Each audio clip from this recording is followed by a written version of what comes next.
ძალიან ემოციურია ხოლმე ეს პერიოდი. განსაკუთრებით პირველ კლასელებისთვის და როგორ უნდა გავამყოლდნენ ამ სტრესს, ბაგაბაღში ვინც პირველ ნაბიჯებს გავს, რა არის მნიშვნელოვანი გარემოსთან შეგუება პატარებისთვის, რას გვირჩევს ფსიქოლოგი, როგორ გამომარტიოთ ბავშვებს ეს პერიოდი, რომ მათთვის სასიამოვნო იყოს და არასტრესული. მოკლედ ამ თემებზე გვესაუბრება ჩვენი სტუმარი, შემოგვიერთდა ფსიქოლოგი ბატონი ზაზა ვარდიაშვილი, ბატონო ზაზა დილომშვიდობისა, მადლობა. მადლობა მოწვევისთვის. აი ჩვენ ნახეთ კადრები და ეხლა იჟრიამული ალბათ ყველა სკოლაში ბაგაბაღებში განსაკუთრებითაც ალბათ და რას ურჩევთ მშობლებს პირველ რიგში, იმიტომ რომ ბავშვებს შეიძლება ვერაფერი ვერ ურჩევდეთ, იმიტომ რომ მათთვის ეხლა არის სტრესი და ფიქრები, მაგრამ რა მეთოდები არსებობს რომ გამომარტივდეთ სტრესული გარემოში არ მოუწიოთ ყოფნა, იმიტომ რომ ყოფილი ყველას გამოგვიცდი ალბათ უმეტეს მიყვავს და გონიოთ რაღაც ტოვებთ ახალ გარემოში უცხო ხალხში და დაძაბულები არიან და რაღაც პერიოდი ჭირდებათ რომ შევგონ და არ ეგონოთ რომ რაღაც ცუდი გავუკეთეთ მათ. ბევრ შემთხვევაში მშობლები უფრო განიცდიან და ნერვიულობენ ვიდრე ბავშვები. ბავშვის სკოლაში ან ბაღში მიყვანას.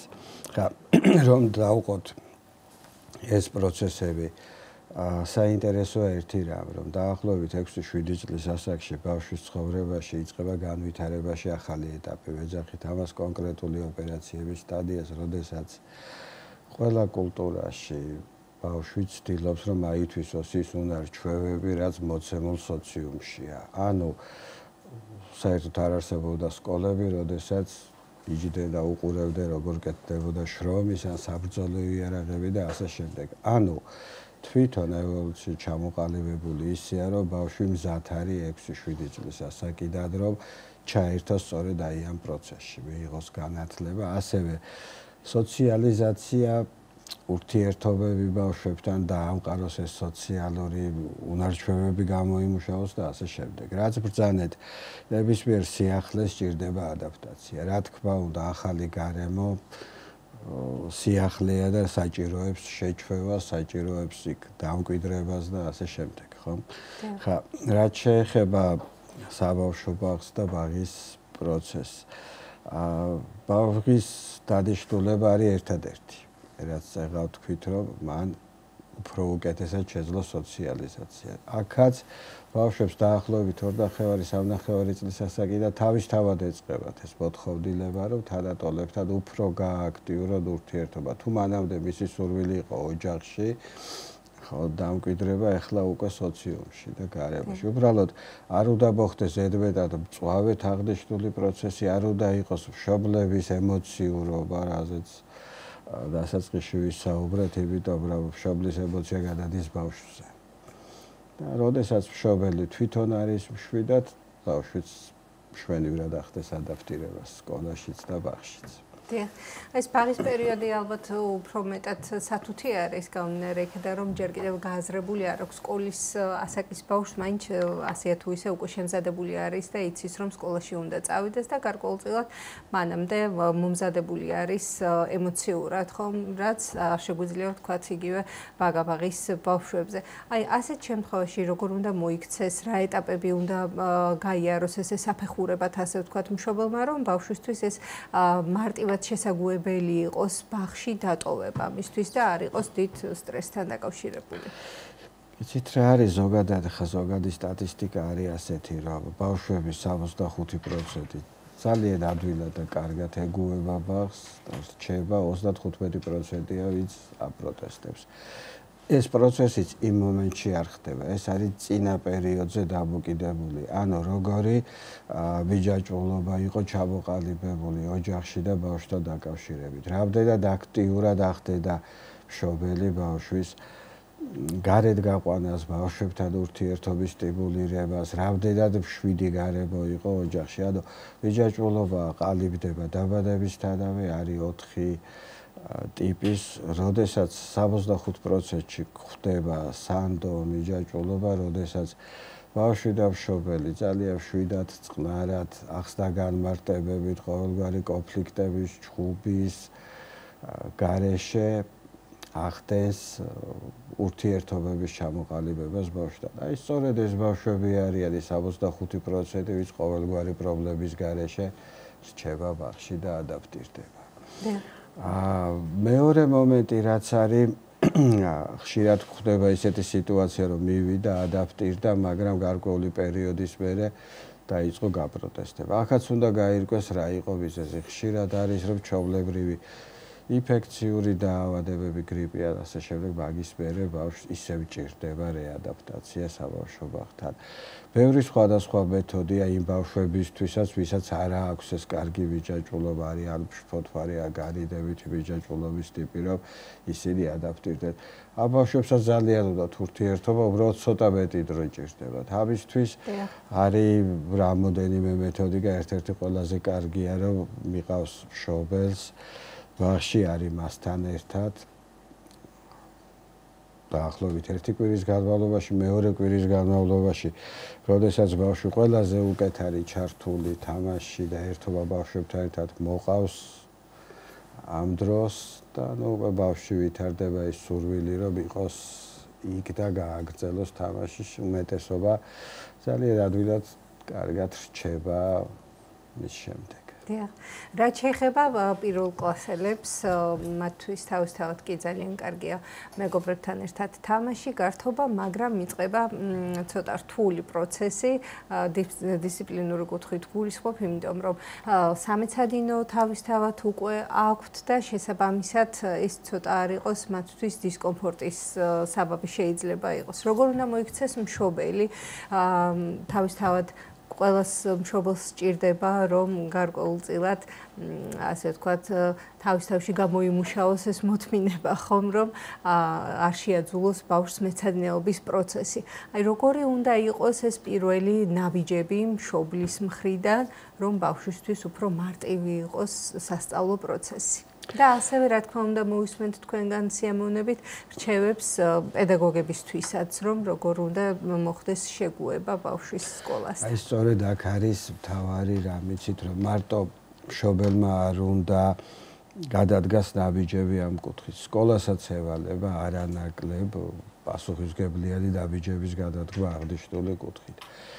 ერთი რაღაცა, რომ ყველაზე სწორი და ყველაზე კარგია, რომ მშობელს არ ჭირდებოდეს სასწავლო პროცესში ჩართვა. ანუ დავალებები იყოს იმ დოზით და იმ რაოდენობით, რომ ბავშვმა დამოუკიდებლად პირველი კლასიდანვე დამოუკიდებლად შეძლოს და დაძლიოს ეს ყველაფერი. აი ეს არის ყველაზე მთავარი. რამდენად სწორი მიდგომაა, როდესაც პირველივე დღიდან მშობელი უზის შვილს და ცდილობს, რომ დაეხმაროს დავალებების შესრულებაში. თუ უნდა მიუშვათ, ვთქვათ და მივცეთ საშუალება, რომ ჯერ თავად შეერკინოს იმ დავალებებს და საჭიროების შემთხვევაში მოგმართოს, რომ ჩავერთოთ. აუცილებლად აი სწორედ ასე უნდა იყოს. არ არის რეკომენდირებული და ძალიან ბევრი ცუდი რამ შეიძლება გამოიწვიოს, როდესაც მშობელი იწყებს აქტიურად ჩარევას უზის ბავშვს და მეცადინეობს მასთან ერთად. ერთი რაღაცა იცი ცოტა გლობალურად რომ შევხედოთ, ყველა ბავშვი ნიჭიერია. ბავშვის ეს დამტკიცებულია, ხო, ნეირონული კავშირები ბევრად მეტი აქვთ ვიდრე ჩვენ. ხო? მათ აქვთ ძალიან ბევრი პერსპექტივა, რომ გადავითაროთ მთელი რიგი უნარები. უბრალოდ მშობელი უნდა იყოს იმაზე ორიენტირებული და სკოლაც რომ როგორ გადავითაროს, რა კუთხით გადავითაროს აღნიშნული ნიჭი. როდესაც მშობელი იწყებს ჩარევას, ბავშვისთვის უკვე ეს აღიქმება არა ის ბიოლოგიური პროცესი, რაც მასში ჩაირთო, რომ რაღაც შეისწავლოს, არამედ აღიქმება რაღაცა რა ისეთი რამ, რაც ზალდატანებით, იძულებით უნდა შეასრულოს. აი სწორედ აქ იკარგება мотиваცია. ბავშვების უმეტესობა არის როგორ, ერთი რომ მას უკვე ერთვება, ხო, 6-7 წლის ასაკიდან ეს კონკრეტული ოპერაციების სტადია და მეორე დასწავლის უმეტესი ნაწილი ხდება დაკვირვებით, ხო? როდესაც ბავშვი ხედავს, მშობელი არის შრომაზე ორიენტირებული, ისიც ასეთივე ხდება. ამიტომ ერთადერთი აი იყო ჩემთან ასეთი შემთხვევა, რომ მოიყვანეს ბავშვი, რომელიც ძალიან აპროტესტებდა სკოლას. როდესაც უთხარი, რომ მოდით რა, ბავშვი მოვა სკოლიდან, დაჯექით, აიღეთ წიგნები დედამ, ბებიამ, ხო, მამა დაბრუნდება მამამაც და დაანახეთ ბავშვს, რომ აი ამას აკეთებთ, ხო. საკმარისი იყო ერთი დღე, მეორე დღიდან დაიწყო, რომ ბავშვი მოვიდა სკოლიდან და ეკრევე დაუჩნდა წიგნებს და თავისი საქმის კეთება დაიწყო. თუმცა აქაც შეიძლება ვთქვათ, გავიგოთ იმ მშობლებისაც, რომლებიც სამსახურიდან დაღლილები მოდიან, ვთქვათ და შეიძლება ხა ყველა ვერ ახერხებს, რომ შვილს სახლში დახვდეს თავისთავად, როდესაც სკოლიდან მოდის, ხო? და მშობლებიც მით უფრო, როდესაც სამსახურიდან დაღლილები მოდიან, შეიძლება არც დაფიქრდნენ მაგაზე, რომ მაშინათვე გაეშურონ და წიგნებით დასხდნენ და დაიწყონ კითხვა, ხომ თავისთავად ეს შეიძლება არაბუნებრივი პროცესიც იყოს და აი როგორ უნდა მოხდეს ამ ყველაფრის შეგუება და იმის გააზრება ბავშვების მხრიდან, რომ უფროსებს სხვა დანიშნულება აქვს, სხვა საქმეები აქვს და მას ევალება ვთქვათ, რომ უნდა იმეცადინოს. ამის გამო როგორ უნდა მოხდეს? ესეც წინას არ უნდა მოხდეს ის, რომ იცოდეს, რომ ეს მისი საქმეა და მან უნდა აკეთოს.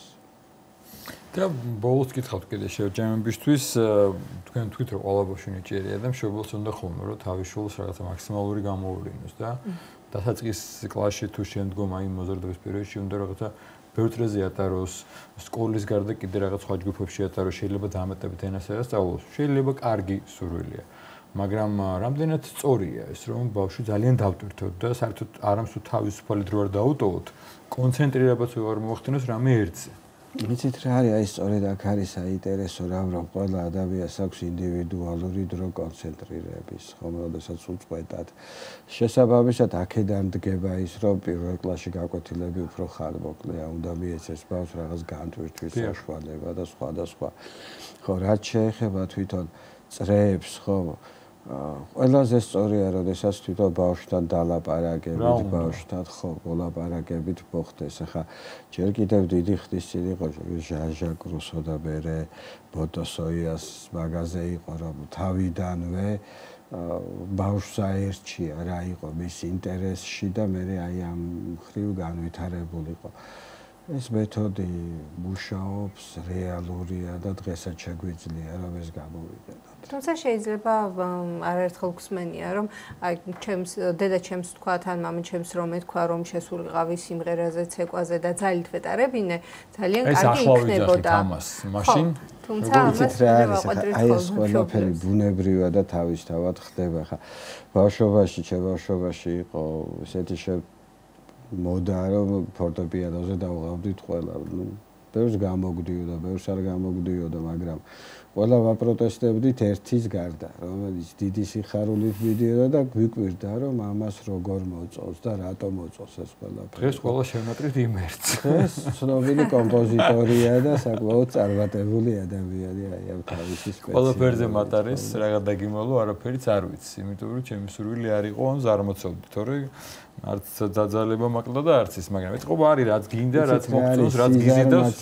ასეთი ტერმინი ხო ნეირომეცნიერებებში არ არის, არის мотиваციის ნაკლებობა და мотиваციის მეტობა. ანუ როდესაც აი ხა რაც მოუყევი მაგალითი ხო ის ადამიანი აი ამ მუსიკით ხო იღებდა სეროტონის, ენდორფინს და ბევრი ნივთიერება მის ორგანიზმში, რაც აძლევდა სიამოვნებას. ყავდა კლასები, რომლისთვისაც მათემატიკა და რიცხვებთან ურთიერთობა იყო დიდი სიამოვნება, მაგრამ გეოგრაფიას და ისტორიას ვერ იტანდა. მანაც აი თავისი აი ამ კუთხით გადავითარა. ანუ ის საქმიანობა რაც ჩვენ მოგწონს, ხო, თვითონ ჩვენი ორგანიზმის, ჩვენი ტვინით ამას ვგრძნობთ, ხო, ის გვაძლევს ძალიან დიდ სიამოვნებას. ძალიან დიდი მადლობა მოგზაურობისთვის ბატონ ზაზა, საინტერესო საუბრისთვის და რჩევებისთვის.